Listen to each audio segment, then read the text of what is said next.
सुनावा। हम नहीं जननी देवर घर में बाड़े, हम नहीं जननी देवर घर में बाड़े। दरवाजा दरवाजा खुला छोड़ आई, नींद के मारे दरवाजा खुला छोड़ आई, नींद के मारे। दहरा के तना तेजी में लागत रही, दरवाजा खोल के छिप गई।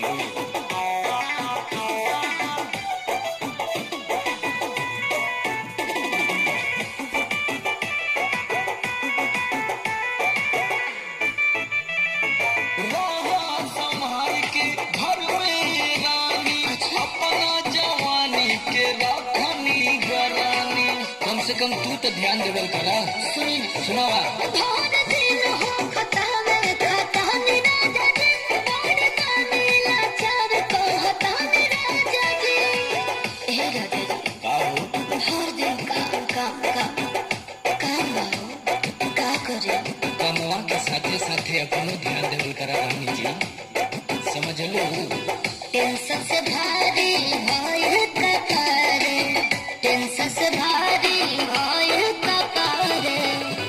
दरवाजा दरवाजा खुला छोड़ आई, नींद के मारे दरवाजा खुला छोड़ आई, नींद के मारे। तू तो जाना तारू ना कि कैसन बा, तो बड़ा के डांट बोल दो करा।